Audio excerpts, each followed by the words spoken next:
are back in the merry month of March. I know it's not March, it's supposed to be May. I know that. Don't send us emails. Send us emails. Gods at DigiGods.com, gods at CineGods.com. So I think we will emphasize that if you are quarantined because of the coronavirus, you can listen to this podcast still. Yeah. You may not be able to go out to a movie, to a concert, to anything else, but you can listen to this podcast. Our podcast has been wholly and completely disinfected for your listening safety. Oh, it's hurting the business. Oh man! So Mission Impossible, production delayed as well as release pushed back to whoever knows when.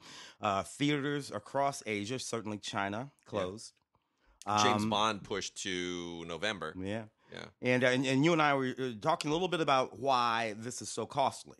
Yeah, and we're not sure. I have a hard time understanding, but you're right. There is a sort of chain of things that happens. Yeah, I mean it's everybody locks in. It used to be back in the good old days where you made a certain number of movies and you released them into a certain number of theaters and you left them out there, and you pulled them from release or you put them back. But there used to be a way right up through the 1970s. Of just being a little bit more flexible. And now there's this giant pipeline of ancillary exploitation where the movie comes out, and while the movie is out, we're preparing the digital release and the DVD release, and then it goes to this and this, and it's all lined up in such a giant chain of dominoes that if you mess with any one part of it, you're likely to just you have other movies lined up behind. Yeah, right? I do know that ad buys is a thing. I mean, ads are being bought now for things that are meant to be seen like 2 or 3 years now. So money is being spent or committed, and how much of that can be recouped, I suppose. Advertising agencies and the networks and all the different places. So I guess I'm beginning to see how it could reverberate. Yeah, it's just a ripple effect. It's just a massive ripple effect because everything is so interconnected now. And that, to my mind, is an argument against over-interconnectedness. Because which I realize for giant corporations, everything has to be predictable to some level. So you want to be able to tell your shareholders, and I hate that word shareholder. Shareholders, you want to be able to tell your shareholders what's going to happen in 3 years because of what we're doing right now. And that's just crazy to me. Yeah. It's not how the business should work. It's not how, and we're kind of paying the price right now. Look, we're not going to get a pandemic, every other year or every 10 years. It happens, once every 20 years. But, if even.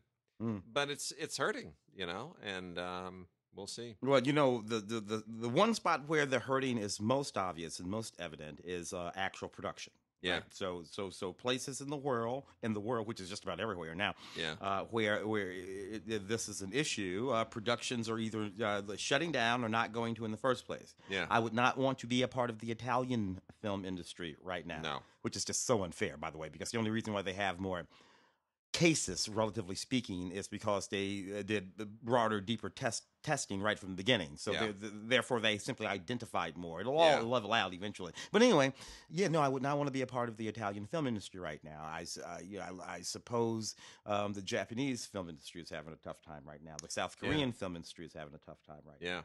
So, and on the heels of Parasite, that's sucks.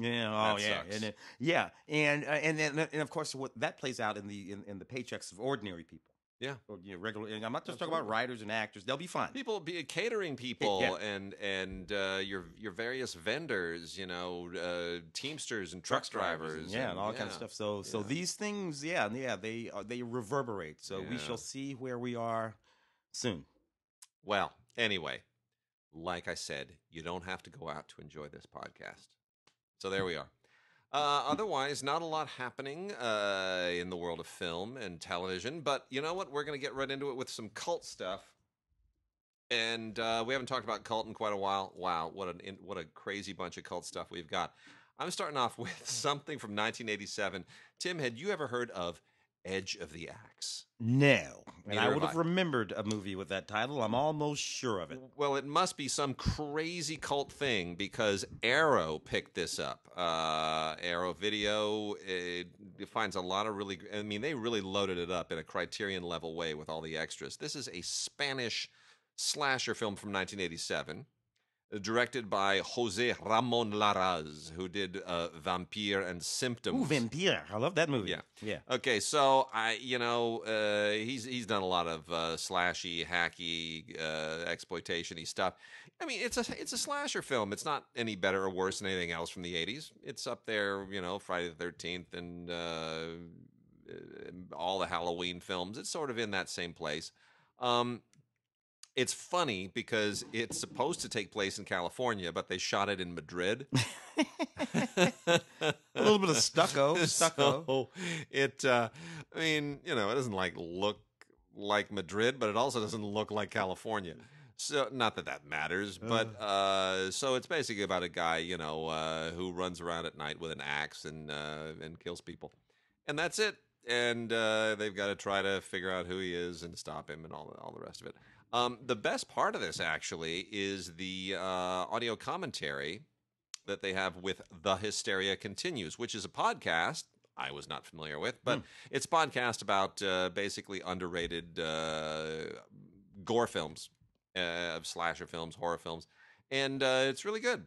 It's really good. Makes me want to listen to more of their podcast.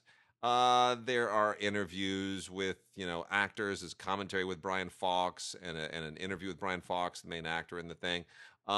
There's an interview with the makeup effects guy, which is actually quite interesting as well. So, I mean, there's a lot of stuff on here. And the movie is Edge of the Axe with this fantastic tagline. Here I go, my best tagline voice. There is nothing silent about nights in Paddock County. What does that even mean? I just, is it even a Christmas movie? No. I thought there might be. No, never mind. It's just, I don't understand. I don't get it. No. Anyway, it's just the worst tagline ever. Making me laugh because that's not even a tagline. That's like something. That's like something you would just say to somebody in passing. It's like, you know what, Bob? There is absolutely nothing silent about nights in Paddock County. It's just a loud place. It's not a tagline. Particularly like apropos of nothing. Yeah. Woody Allen's biography, his memoir, is speaking apropos of nothing. Oh, indeed. Coming out in a couple of months. Yeah. So I've already pre-ordered it. Go for it, Woody. And there are, people protesting and whatnot. Oh, for God's sakes. Pull yourself together. Yeah, seriously. What else do we have in the cult realm? We have Hail Mary! Exclamation point. This is just the strangest thing in the world. Here's a tagline. Get ready for the Sumo Bowl. They call this a family football comedy, and it stars Eddie Mecca, and I have no idea who he is. I just read you everything that is on the cover of the box. So the idea here is this is a silly exploitation comedy, and it played a bunch of festivals I've never heard of, and it's actually kind of funny in a really cheap, weird, lame kind of trauma way, like in a Sergeant Kabuki Man kind of way. So the idea here is that you have a football team where the quarterback can't get anything done because it's just his line, his offensive line sucks. So they replace it with sumo wrestlers. You know what? In 1997, that would have been a Keanu Reeves movie. Right? Or maybe Scott Bakula. Oh, my gosh. It's the craziest thing ever. And it is kind of funny. Yeah. I mean, it wouldn't be as funny if it had an A-list budget. No. But because they made it for like $19, it's kind of funny. Yeah, well, they had to feed those sumo wrestlers. And then we have VIY. This is really creepy. Like, really creepy. I'd like to laugh at this, but I can't. It's based on a novella by Nikolai Gogol, the famous Nikolai Gogol, and it was made previously. There was a movie, a Mario Bava movie called Black Sunday. Oh, yeah. So this is from 1967, and it is significant because it's a Russian film. So it was a horror film made in Russia at a time when horror films were completely discouraged. and hence why it's based on Gogol, because Gogol is kind of a significant figure in Russian literature. So there was some legitimacy to this and being able to make it, and it's sort of like Der Golem, if you're familiar with the Hebrew, the European German Hebrew story of Der Golem, which is one of the earliest horror films in the silent era. Mm-hmm. It has a slight quality of that as well, and it takes place in the 19th century in Russia, where you've got this young student who has to sleep 3 nights, spend 3 nights with the corpse of a witch, and from there it gets really super bizarre and creepy. And I won't tell you what happens because it's sort of like about every 15 minutes, and this thing's only 77 minutes long. About every 15 minutes, something happens that you would never expect, and it's totally rational within the context of the story. And so at 77 minutes, it's a real roller coaster ride. It's a really interesting, fascinating film. This is from Severin. A lot of really interesting extras on here. Richard Stanley, who we talked about last week, because he has that new whacked out movie. That Nick Cage thing. Yeah. Richard Stanley does an interview on here, which, as if you know from my story about Richard Stanley last week, Richard Stanley is like a scholar of all things from the occult. And his interview here is really interesting. He gives a context to this thing that is fascinating, the whole idea of VIY and what VIY is. And I won't tell you. And then they've got John Lehman Riley on the history of fantasy and sci-fi in the Soviet Union, and some interesting short silents that are fine, and then a trailer. But it is VIY. It's definitely worth checking out. One of the most interesting horror films of the 60s because it comes from the Soviet Union. It's not American exploitation. It's not a slasher film. It's not, Japsploitation or Ozploitation or Giallo or whatever they call it in Spain. It's none of that. It's from the same era, but it's totally unique. Quite interesting. All right. And okay. I'm going to go through these real quickly. The Nikatsu erotic films collection has just gone off the rails. That you have to understand. Nikatsu made just more movies than anybody has any business even understanding. It's a ton, and so we have volumes 34 through 40.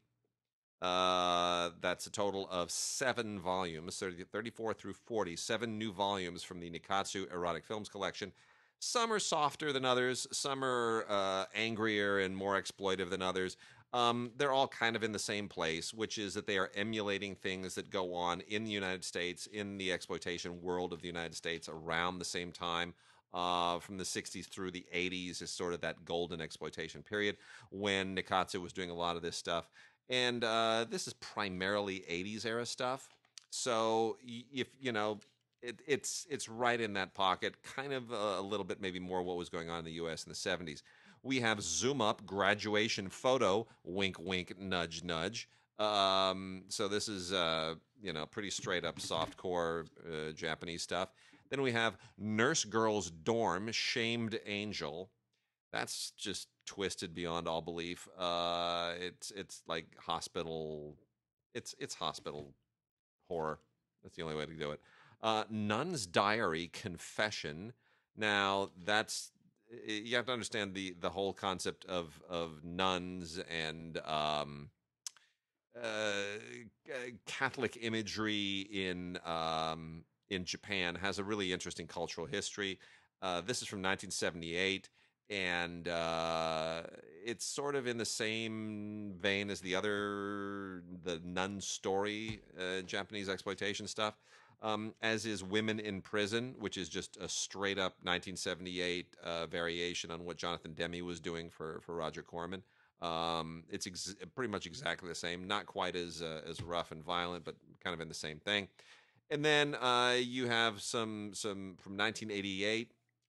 Woman in a Box 2 is a sequel to Woman in a Box, and is pretty much more of the same. It's kind of like Saw. Yeah. Tokyo Caligula. It's not Caligula. It's not even close. It's just it is from 1981. They just grabbed that title because it's really not. It's not very good.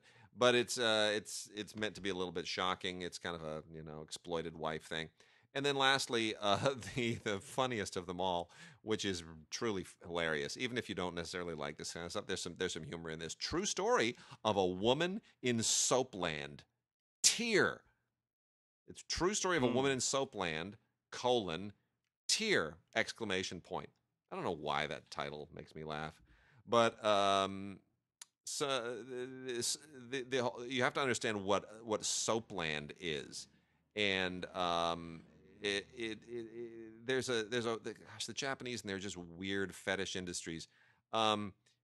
It's it has to do with bathing. That's all I can tell you. It's bathing in soap, and it's weird and fetishistic, and it's just uniquely Japanese because they do weird stuff. So anyway, if you're into this junk, I'm sorry, if you're into these films, the Nikatsu Erotic Films Collection, there are hundreds of these things. This is volume 34 through 40.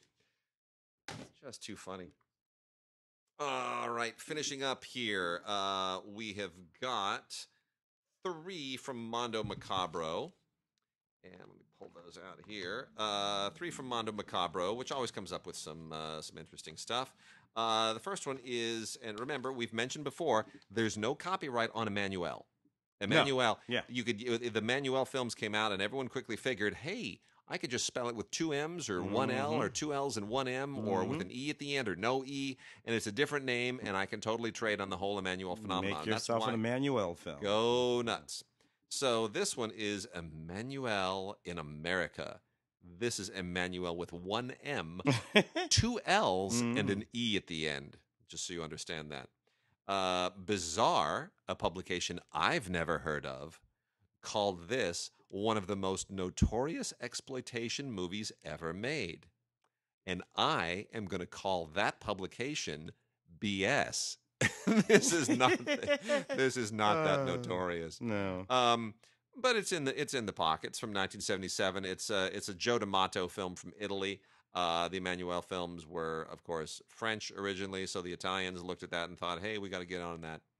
And it stars Laura Gemser, who played Emanuelle in several of these films, I guess, at some point. You know what? It's erotic photography and all the usual stuff with men. It's nothing particularly great, but if you're a completist, you're gonna love it. Dangerous Cargo is actually a much better film than I expected it to be. Dangerous Cargo is from the Greek collection. This is volume 4 of the Greek collection from Mondo Macabro, directed by Kostas Karagiannis, who did a lot of exploitation stuff in the 1970s. This was made in 1977. And I didn't realize just how rich and deep the Greek exploitation industry was. Wow. It was. In the 1970s, there was a lot of it. For some strange reason, the Greek film industry has always been primarily associated with art films. Yeah.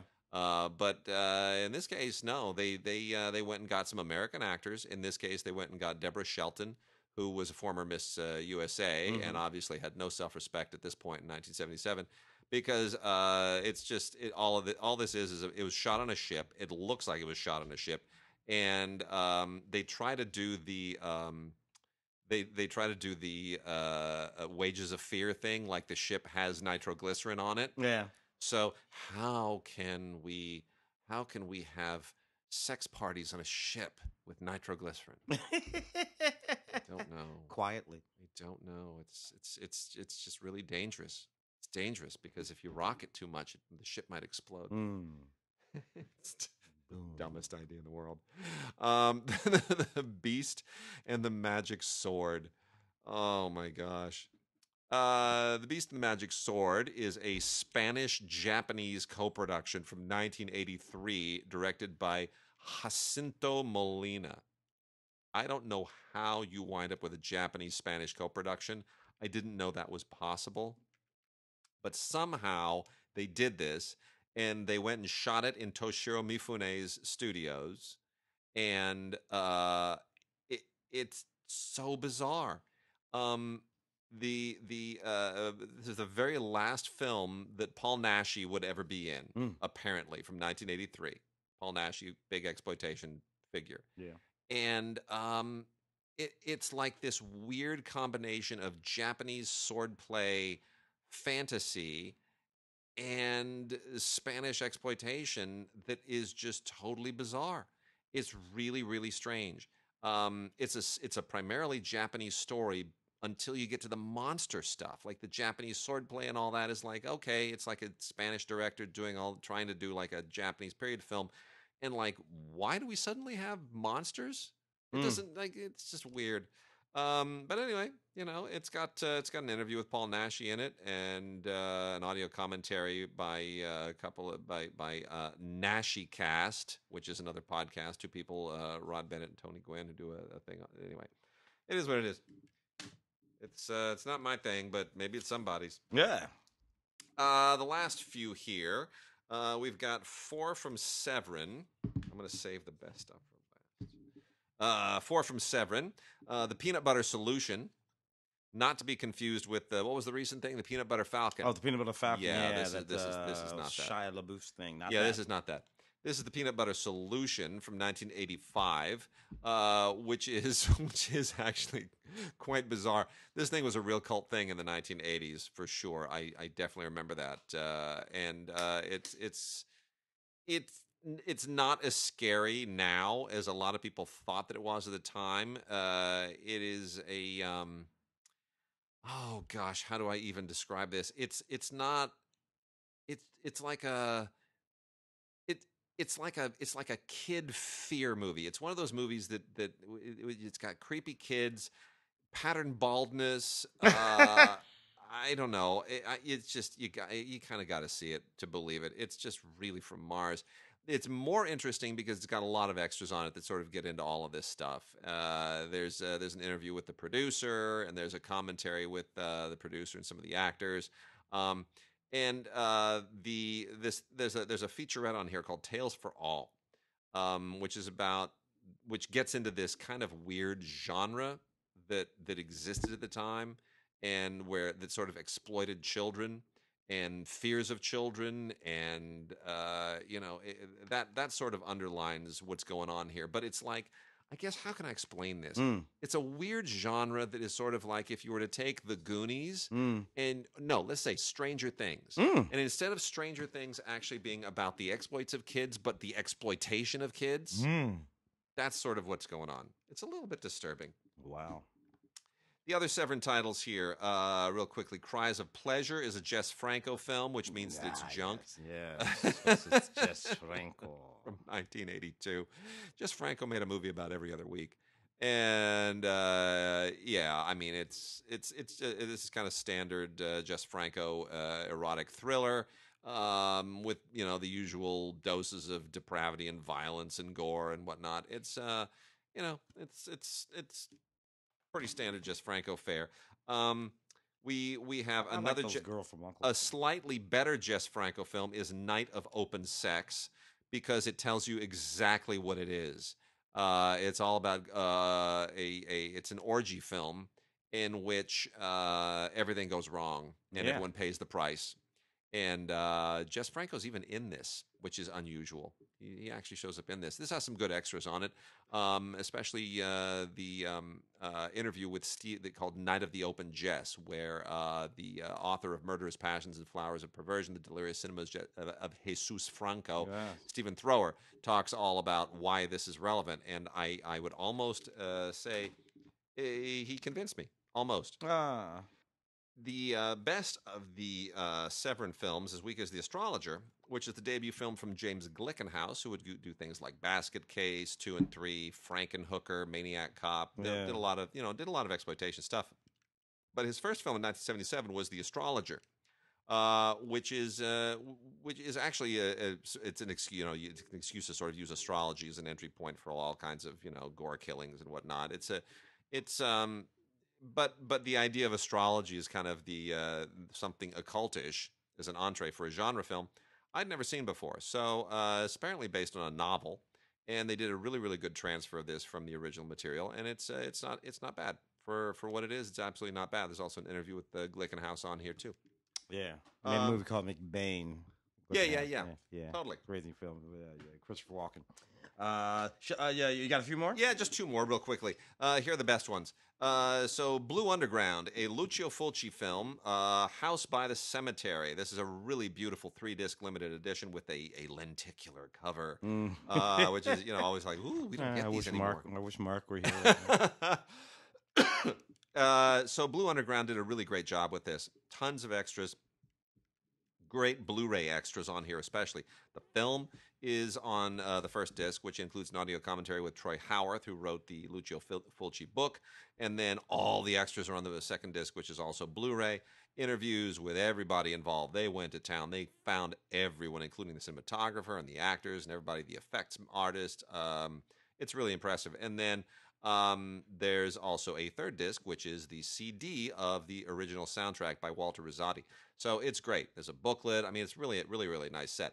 Now, I'm not a huge Lucio Fulci fan, but if I have to pick one of the Giallo guys, I'm probably going to go with Fulci because he sort of doesn't care. He just says, you know what? I'm just going to go for broke. And the idea here is that you have a really stupid family who are really doing well in New York City, and they think, you know what, we want more space, so let's go to New England where all the horror films happen. Because people who go to houses in New England always die. And that's true.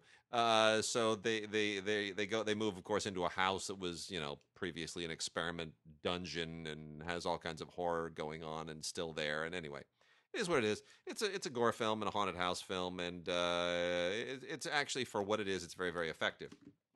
And then lastly, Terror Firmer from Lloyd Kaufman and Troma, which is completely bananas. This is the 2-disc Blu-ray 20th anniversary edition. And I just can't recommend this film highly enough. It's completely bonkers, like everything Troma. Lloyd Kaufman really knows how to go completely insane.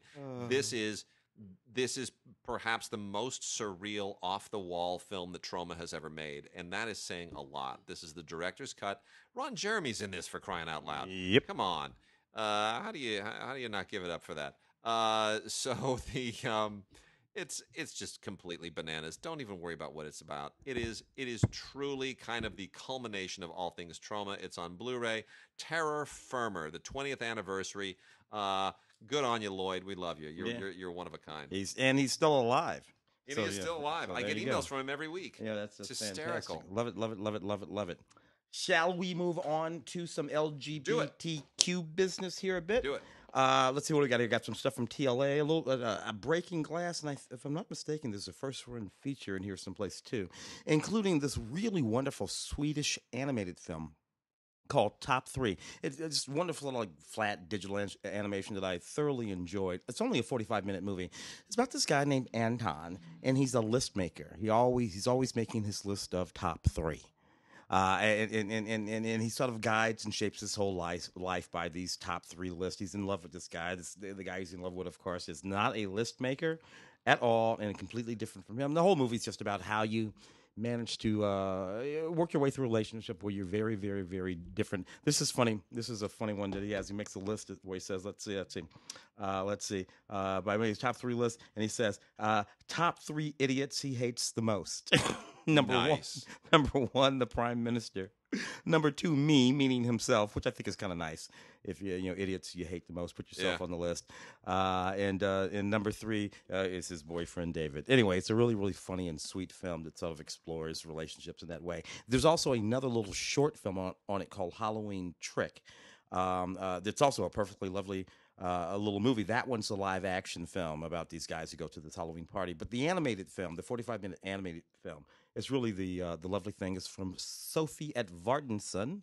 And she's just doing wonderful work here in this little bitty movie, Top 3. Then we've got Kill the Monsters. This is the one from Breaking Glass. Kind of a lovely film, black and white. Reminded me of a Jim Jarmusch film.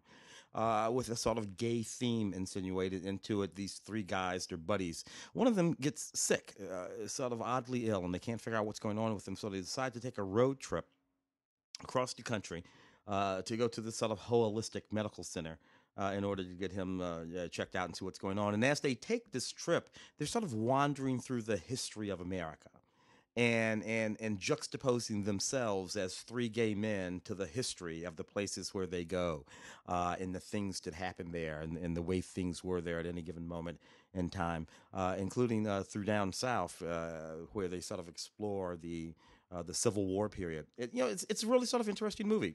Black and white. Special features include an interview with the cast. And again, sort of think of Jim Jarmusch in the middle '80s. When he was making that was when he was making his best stuff. Yeah, kind of really really neat stuff there. An American allegory, Kill of the Monsters, an American allegory. And then we have this Mexican film, a rather poignant Mexican film called Bittersweet. It's about this young man who's gay, but he's the only man in his family. He has his mother, he has his grandmother, and he's trying really hard to be the sort of macho man that they want him to be as the quote-unquote man of the family, as he's taking care of things. Indeed, he is, in fact, in love with this fella who himself has a fiancée, so there's this sort of complicated thing going on in his life and these relationships, and it's all about his struggle to actually be himself. And of course, as happens in these movies, his secret sort of trickles out, and everyone sort of begins to realize what's going on. Look, it has alludes to Brokeback Mountain, ideas that are sort of in that movie about choosing to be who you are. Set in rural Mexico, in the rural Mexican countryside, which is absolutely beautiful, and of course gives it a completely sort of different patina. Being set in Mexico, where the culture is even more machoistic than the culture here in America proper. So, an interesting sort of set of themes to look at just from that particular point of view alone, in Spanish with English subtitles there.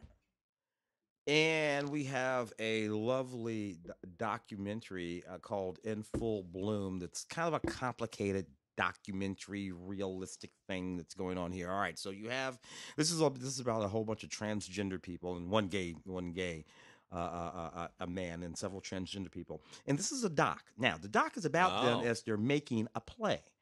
So very often we're on stage with them in this play, and then we're behind the scenes with them, behind the curtain, as they're doing all the things that they do to sort of prepare for this play. And then of course there are the sit down interviews with all of them. So you have several layers of things going on here. The way it's informative is like this. As we watch the play that they're making, which is a play that's not particularly straight or gay, we're able to sort of see the way they shape themselves to put themselves inside these characters, and how much of themselves they bring to that when we're sort of behind the scenes, looking at it from behind the curtain. It's a really sort of neat look behind the curtain of what it means to be a gay, to be a transgender person, to be specific, one gay person in the movie. And what that means, particularly when you're trying to be a performing artist. It's neat stuff. Directed by a guy named Michael Brewer, whose work I do not particularly know. Got a movie here. This one is another one from TLA called Orpheus' Song. This is a pretty straightforward movie. A couple of buddies. The Mexican truck is going by right now. A couple of brothers, a couple of guys who are into their bodies, into the gym, into all that kind of stuff. One of them is straight, the other one is gay. They decide to go to Greece to hang out together. They meet this other guy while they're on this trip to Greece, and they have all kinds of wacky adventures together, including one wacky evening in a cave, which is transformative for the quote-unquote straight guy. In the movie. The one thing I like about these movies, they're really, really short. This thing is only 72 minutes long. It's in German with English subtitles, and it actually is pretty much fun. A pretty good deal of fun. And then we have one more from TLA, Leave It to Levi. The thing about this movie is this film contains a whole lot of explicit sex, so you got to be into that if you're going there. This is also a documentary, by the way, and simply about a guy who grows up in his sort of little ordinary life. Decides he doesn't want to live that way. He goes off to New York, where he becomes a sort of a gay model, gay porn model, just a model. Great. Now, this is what's interesting. This guy is living a life in New York as a gay porn model, but he decides he needs a secret life. No. Now, he's already a gay porn model, but he's going to go get himself a secret life. a second career as a drag queen called Sassafras. Okay, that's just completely from Mars. I'm like, dude, you're a gay porn model. I don't think you need another secret existence. I think we're that's a bit much. Anyway, it's wacky as hell, a lot of fun. It is a doc, and it actually this guy cracks me up. He's hysterically funny. So for that alone, Leave It to Levi, a film by Jake Jackson. That one contains a lot of explicit sex. I know it because they put it right on the cover of the DVD. Right here at the bottom. Warning, contains explicit sex. Where are we going? We have got we got a bunch of films to talk about this week from new films that were part of the whole big award season onslaught last year. Some did a little better than others, and for reasons that I may not still understand. So I'm going to get it started with what I think was the most underrated film of the award season, Dark Waters. Got no love from anybody. Got no awards. Got no Oscar nominations. Nothing. And that's weird because it's completely in that Aaron Brockovich pocket that would normally be considered Oscar bait. And everybody in it, there's Mark Ruffalo, who stars and produced it, and Anne Hathaway, and Tim Robbins plays a heavy, and Bill Pullman's in it. Oh, 10, 15 years ago, this is what? This would have been Inside Man. This would have been... Yeah, this would have been The Insider. The Insider. That's what I was actually thinking of, The Insider. The Insider, Aaron Brockovich. Yeah. It's one of those films. Yeah. And directed by Todd Haynes, by the way, who, Todd Haynes usually does very sort of stylistically aggressive films. Mm-hmm. Far From Heaven, and we could go on and on and on. But here he really dials it back.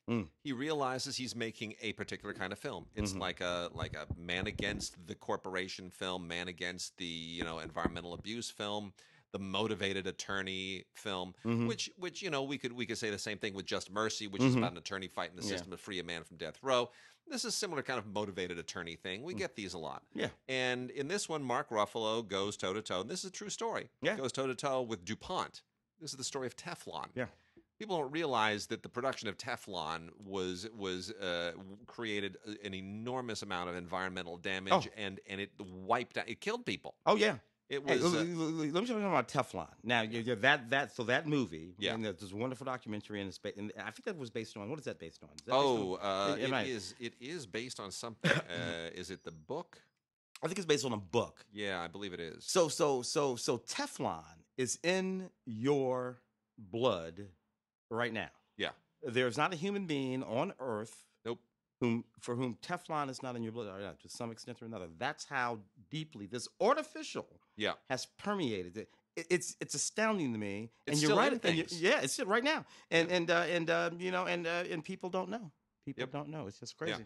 So anyway, this is a story of that multi-year effort to get to the bottom of what was going on with DuPont and Teflon and all that. It is a great film. Todd Haynes dials it back, no over-stylization. He lets his actors do the acting. It's a terrific script. It's just a really solid movie. It's a solid meat and potatoes good movie that's just put together in a perfect way. And it saddens me that it didn't get any love during the award season because Dark Waters is a really, really good movie. And you would think Mark Ruffalo being, very, very liberal activist, that this thing would wear its politics on its sleeve. It does not. It does not. This is not like a right-wing movie or a left-wing movie. It's not. It's this happened. This was wrong. Everyone agrees that was the case. And it does it. And the other thing is, Mark Ruffalo plays a character here who is devoutly religious as well. And that isn't, they don't shy from that. Hollywood movies will typically go without becoming a faith-based film. It doesn't. No. It's not that in any way, shape, or form. That at all. But the fact of it is in the movie. Yeah, it's in the movie. It is a really well-rounded meat and potatoes movie. And I tip my hat to everybody involved. Really, really solid. In New York Times, based on a New York Times article. New York Times article. That's what it was, based on a New York Times article. Anyway, Dark Waters is the film. It is terrific. It's a Blu-ray and DVD with Movies Anywhere on it, so you can add it to your Movies Anywhere locker and have a lot of fun. Tim, next one. A couple of new ones, including Queen and Slim. Interesting, this movie, Queen and Slim. I reviewed it for the show. And, the movie opened. It did okay. My review of it on the show which was spot on. When I found I wound up watching it, I had these hopes that it was going to be like Badlands with a black couple. Yeah, and it just didn't. No, it doesn't gel the way. It has some moments that are very sort of interesting. But the motivating thing of the film, right? So we have this young black couple. They go on this date. It's the first time they've ever met. It's a blind date or a Tinder date or whatever they do nowadays, and it's going horribly.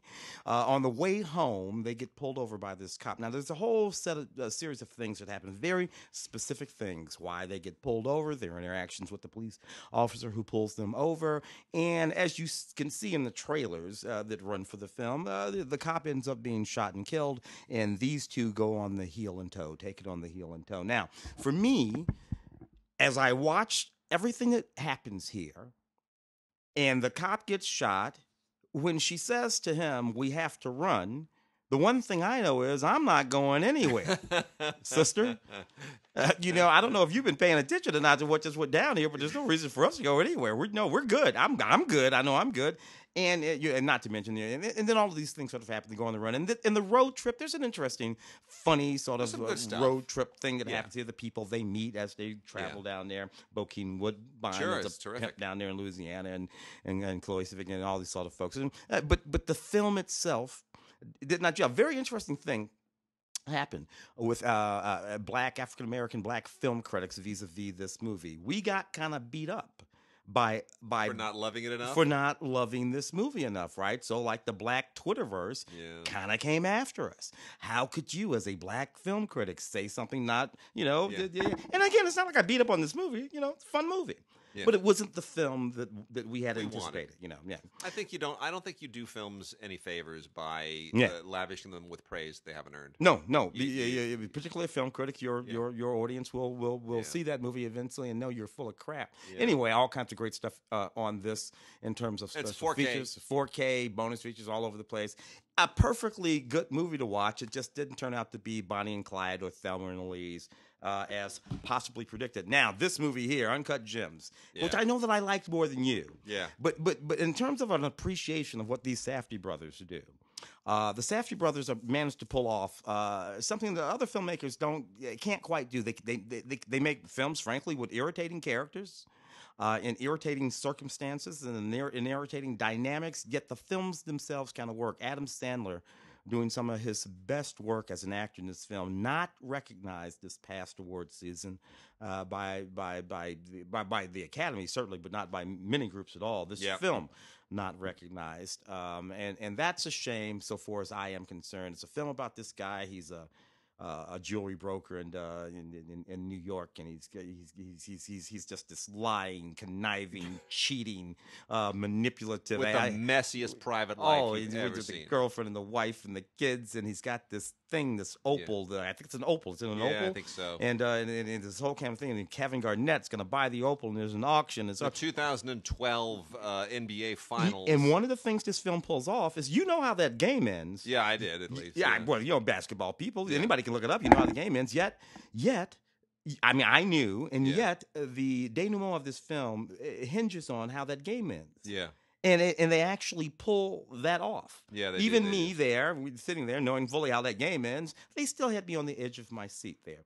So good in that way, and I don't know, man. I liked it more than you. I mean, your assessment? Well, for me, it was like a really neurotic New York jewel industry version of The Treasure of the Sierra Madre, or anything like unto it. And I knew how. Within 5 minutes, I knew where this movie was going and how it was going to end, and it did. And I don't like how the Safdies just try to make me really anxious by never putting a camera on a tripod. And they keep it moving, don't they? Keep it moving. And shall we mention that score? And that score drove me crazy. It's some sort of electronic urban bang, clash, and smash thing. It was like having a bug in my brain. It was so upsetting. I couldn't get past it. Couldn't get past it. I get why people love his performance, but I think he's given better performances. Like Ran Over Me, I think is a better performance. A movie that both of us love. Yeah. Special features, the making of kind of thing on here. Other than that, so interesting movie. All right, and then I got a few here, starting with Bombshell, which everybody thought, ooh, Man, we get no, absolutely not.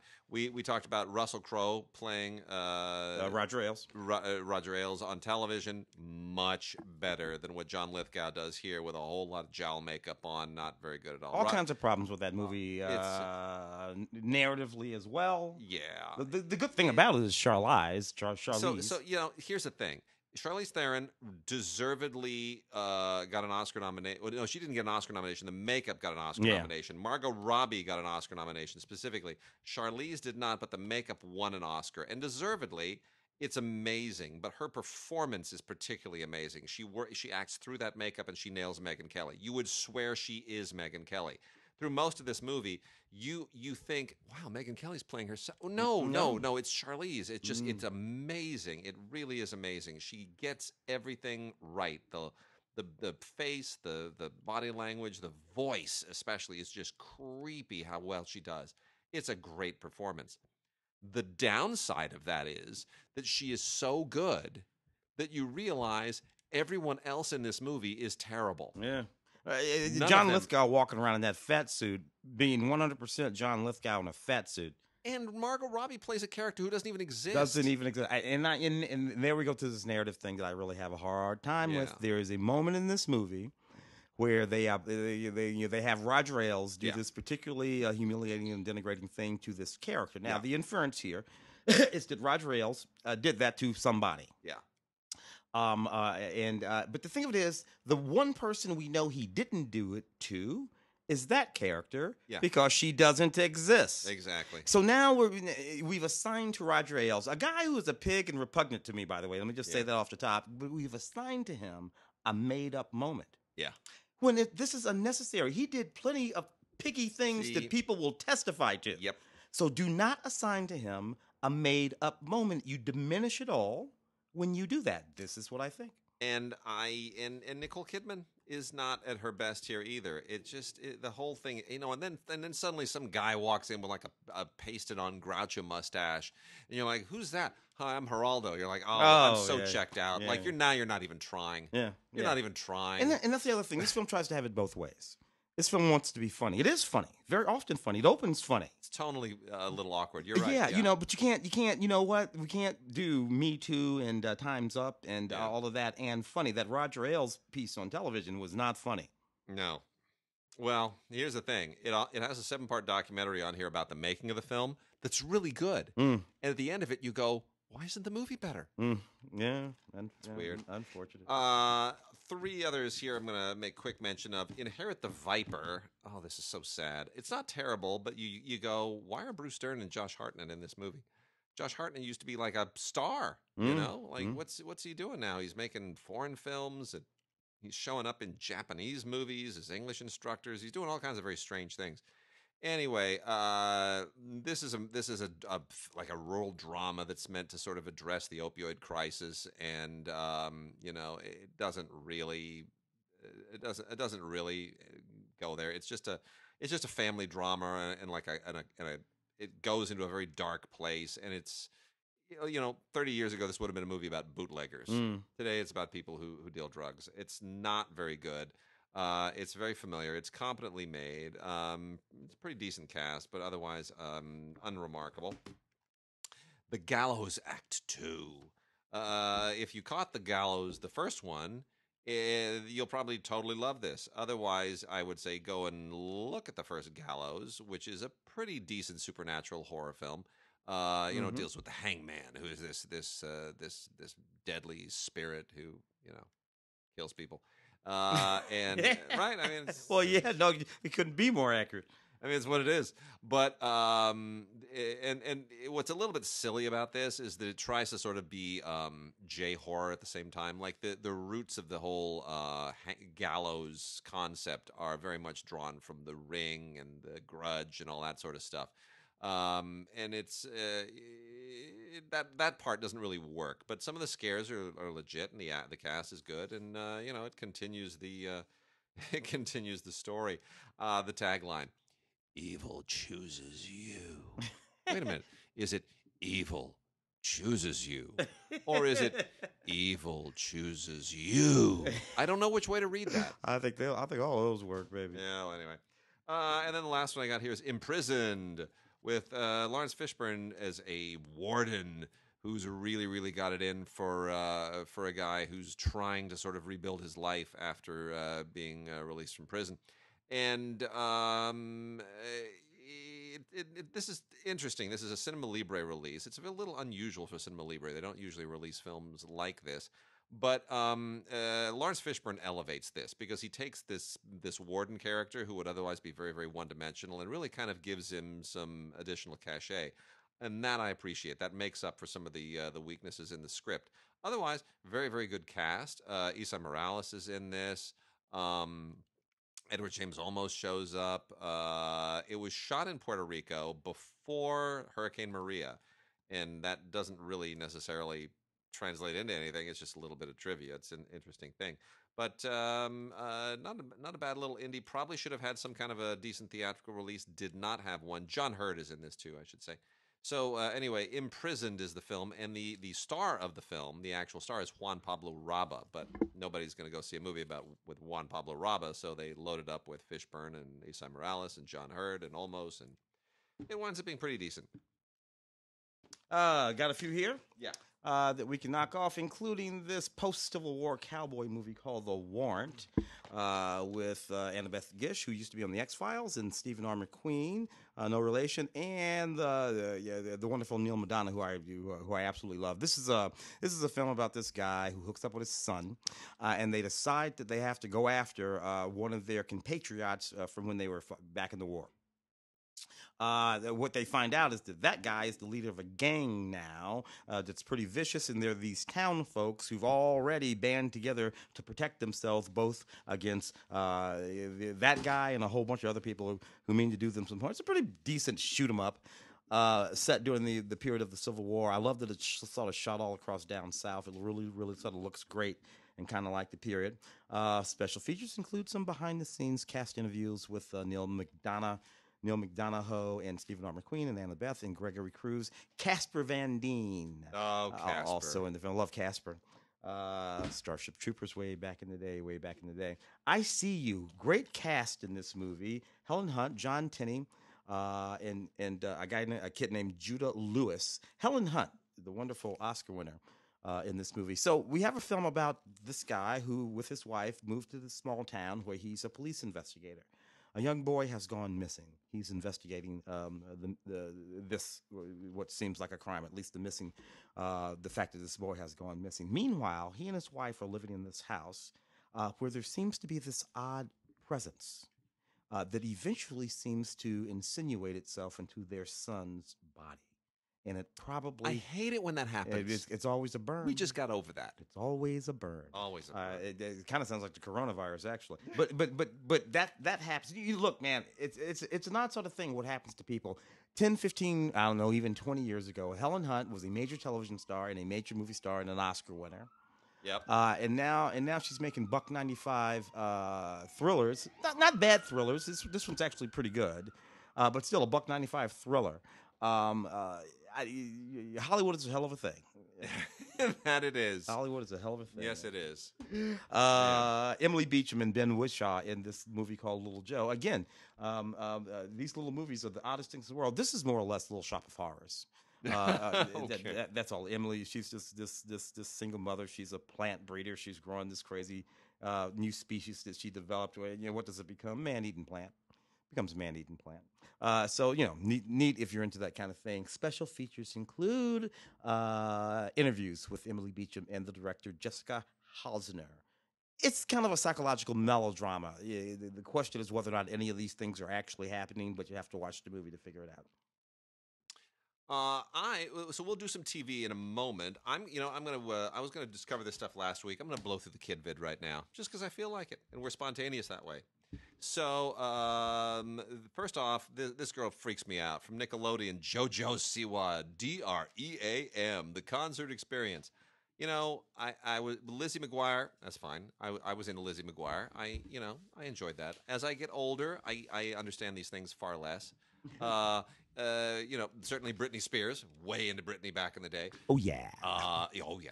But Lizzie McGuire totally now they're doing an adult Lizzie McGuire show. Not sure I really want to see that. Mm. And then after that, Hannah Montana. Oh, okay, yeah, Yeah. that was okay. It was Yeah. kind of stupid, but Yeah. whatever. You know, I kind of got it. I like the way it played into to the existence of Miley as a pop Yeah. star in the first place. That was Yeah. fun. And her But dad was on the show. I love that. But JoJo Siwa, I don't get it. This is like a teenage girl who dresses like like Bowie did in the 70s, and with the same hairstyles, and her whole weird, sparkly, bubblegummy unicorns and rainbows thing, and her way too energetic. It's like this girl needs to be on medication. I am not. I'm serious. It's a little bit scary. So if your kids are into this, my daughter will never get near this. It will freak her out. It will just send her completely off the roof. But JoJo has hits, and I guess people really love it. So what do I know? It's JoJo Siwa, DREAM, the concert experience. From PBS Kids, Splash and Bubbles, Pole to Pole. It's that fish show on PBS Kids.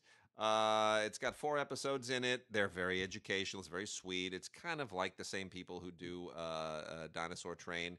And Splash and Bubbles are cute, and you know whatever. It's like Finding Dory PBS style. It is what it is.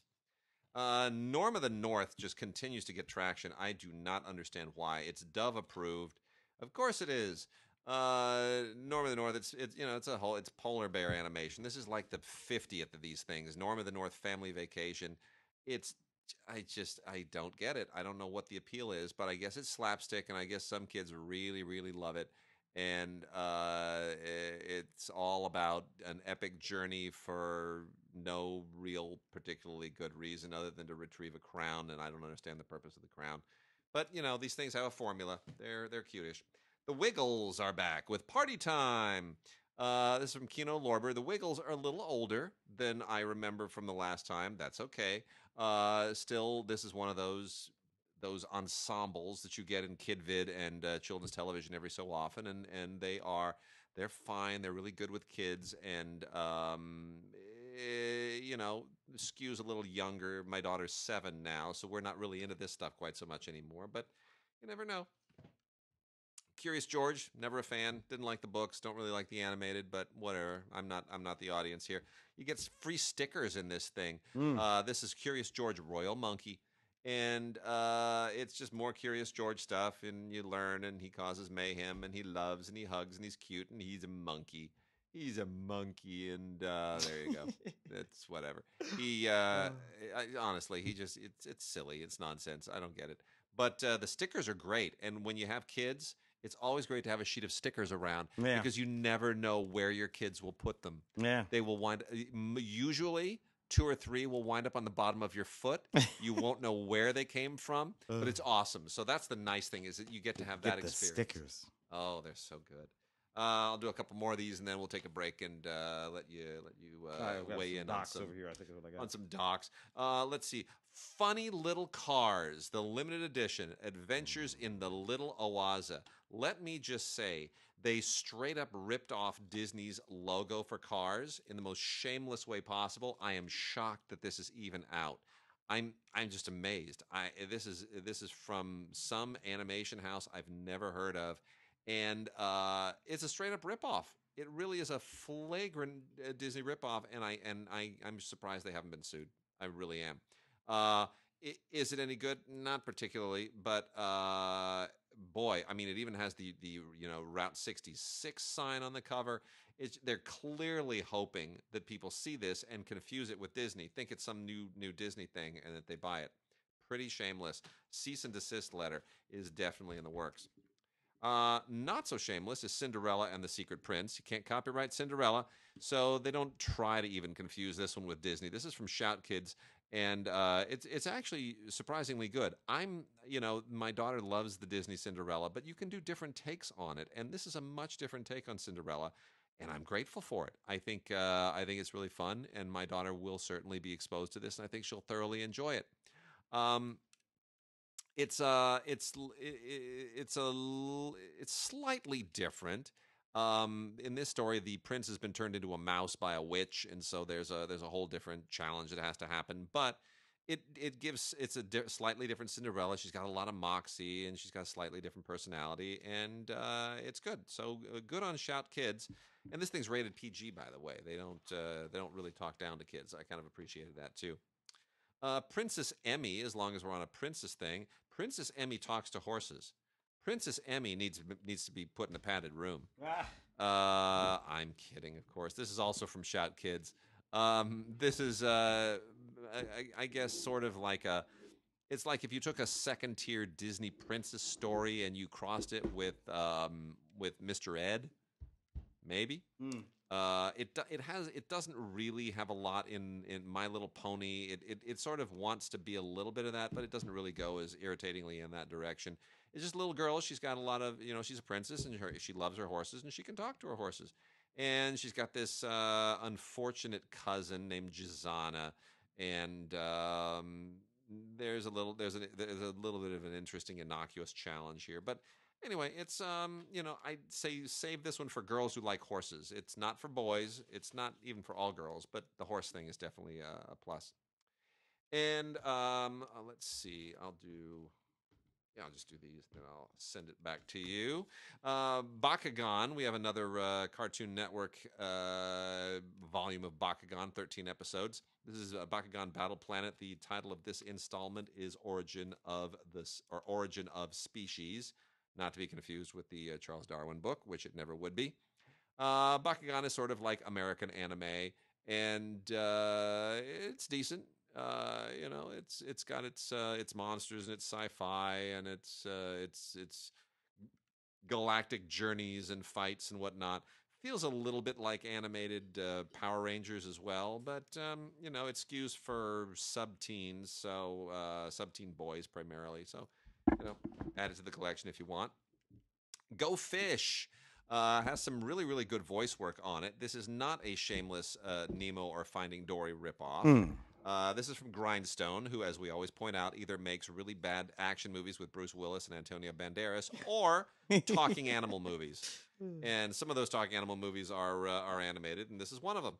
But no, this is actually really, really sweet. This is about a parrotfish by the name of Alex who wants to be a superhero. And the opportunity arises when there is a crisis in the reef. It's actually a really, really good message. It's very nicely done. Mark Hamill and Ron Perlman do voices on this and are terrific. So good on Grindstone. They don't do just garbage all the time. Yeah.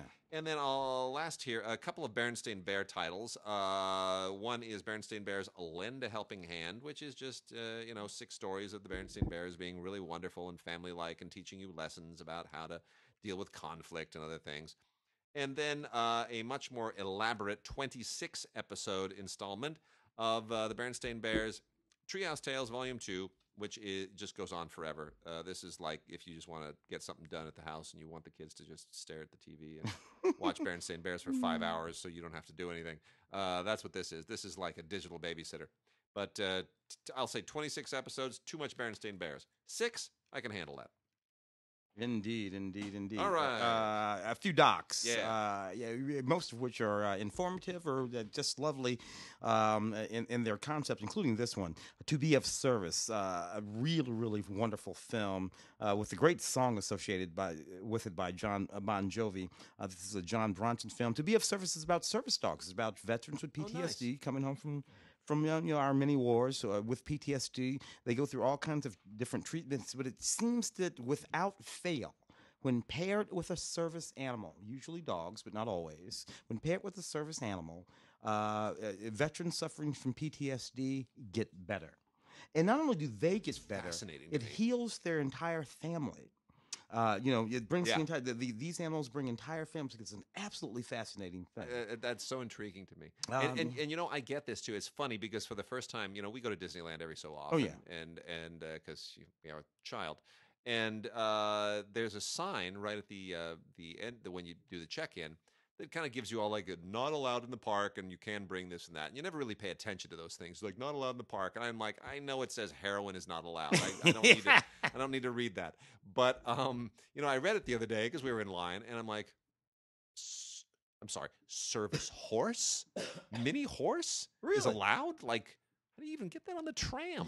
Look, And apparently, these are not even like these are little horses. These are horses that are the size of smaller than ponies, smaller than dogs. Yeah, like certainly smaller than a Saint Bernard. Like this is wow. It's like probably the size of like an 8-year-old child.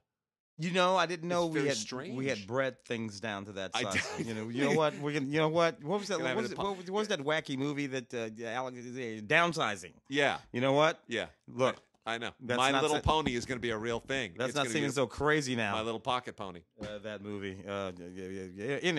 Anthropocene, The Human Epoch. This is a documentary that's absolutely fascinating. It's from the same folks who made the doc Manufactured Landscapes. Yeah. And what they do is over long periods of time. And Anthropocene is an era. Right. There are different eras across history. Yeah. And what they're arguing is that we've moved out of one era and into a new era. And this era is indicative of the way humans change the actual face of the earth in large-scale ways. And this film is full of landscape. Many of them defacements, but certainly landscape changes that we make with gigantic pieces of equipment, the likes of which I have never actually seen in person, earth-moving pieces of equipment with tires as big as houses, that literally knock the tops off mountains, not to mention the things that we do with explosives to change the landscape. And that is the argument of these folks. And it's a fascinating documentary. Edward Norton is doing a good deal of the narration in the film. There's an interview in the doc with Edward Norton. And much of the visuals in this doc is done with high altitude drones. Oh wow! Flying over large scale areas, so you can get these sort of you get scale. Yeah, and you can see how big these things are. And as these drones and they're shooting high speed photography, so everything's in very slow motion. Right. And as they move in from high altitude further and further down, and everything comes to proportion. Yeah. And you realize how big these earth-moving machines are. It's just, it blows your mind that human beings can do this. Crazy. We can knock the tops off mountains, and it's not even hard. Crazy. It's not even hard. That's what that's all about. Crazy. Serendipity. This is also a fascinating documentary. A young French multidisciplinary artist at the age of 30 is diagnosed with breast cancer. And what she decides to do, because she's a young French artist, is document the entire thing, and as well as what she was going through and what she was thinking in a sort of in multiple disciplines: video, painting. And Agnès Varda shows up in this. Who we lost just last year, months ago, something like that. Yeah. Wonderful doc of hers, Agnès by Agnès. This is like the second, apart from Agnès's own film. Mm-hmm. I think this is the second to last thing that she appeared in theatrically. But I also think she made her film before she appeared in this one. I think this is literally her last appearance. Actual appearance in a movie. A fascinating film, wonderful piece of work. Here, Prune Nori is her name, the young French artist, and deeply enlightening, fascinating stuff. An emotional self-portrait. They are Tattoo Uprising. This is also a neat doc about where the hell tattoos come from. I know where they come from. I know where they come from. They come from the place down on the corner. Over there in Hollywood, anyway. Yeah. And this really is interesting. Deeply into antiquity. This film looks back to when sailors left Europe and traveled to the Caribbean and then to Tahiti and the South Pacific, and what they were doing there and how they made the tattoos and what they used them for and how they carried the art back to the East. Back to the West, I should say. Good stuff. Really interesting. Just deep look into the untold story of what they call Tattoo Uprising. Neat film there. Corporate Coup d'etat. What's interesting about this film? This is an explicitly a political film. I don't know that it's particularly liberal leaning or left leaning. This film. What this film says is that it's sort of obvious that corporations have a whole lot of influence over government. Now, this is an obvious sort of thing. I don't think anybody disputes that. Would dispute that, and it simply poses the question: is this what we intended?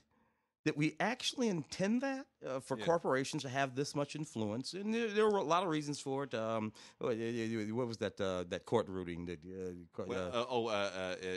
Citizens United. The Citizens United, and all of which is explored here. And again, it's posing the question. It's asking whether or not this is what we intended, rather than making some sort of a judgment about it. Interesting that most of this was funded by the government of Canada. Oh, that's interesting. Yeah, corporate coup d'etat. Interesting stuff. Chasing Portraits, another fascinating film. So, wonderful Polish painter Moshe Renicki, 1881-1943, died in the concentration camps. Renowned at the time of his death. Most of his paintings thought to be lost to time and memoriam in one way or another. His great-great-granddaughter decides she ain't having it. Yep. And she starts going and looking for her great-grandfather's paintings, and she starts to find them. It's great. Everywhere. And what's horrible about this is that these folks still have to go through all kinds of machinations. The hoops. The bureaucratic And you would have thought through the 90s that governments and museums, a lot of these things are held by governments. Some of them are held in the museum. Some of them are in private collections. You would have thought by the time we get through the middle 2000s, that they would have simply said, you know what, we're not going to do that anymore. When we understand that we have come into the possession of this absconded with artwork, we are simply going to give it back, period. Yeah. But no, she has to kick ass to get her granddaddy's paintings back, which is just disgusting. And he was a wonderful artist, by the way. Chasing Portraits, Time Thieves. Now, this is why this is interesting, because I'm living this one, guys. And everybody, you're going to want to watch this, because this is what this doc is about.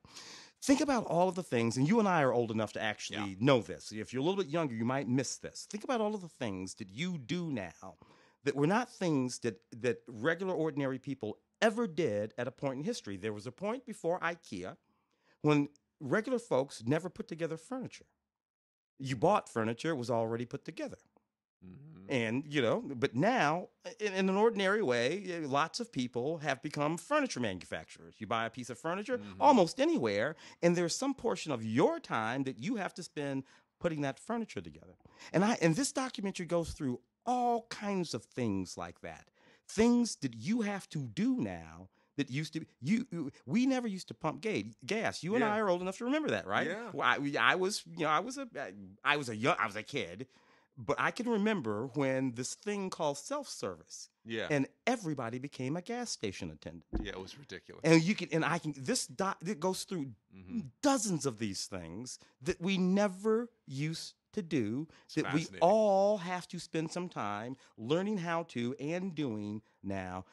Really, and if you think about it, all of these things take time. Now, most of them are supposed to be what?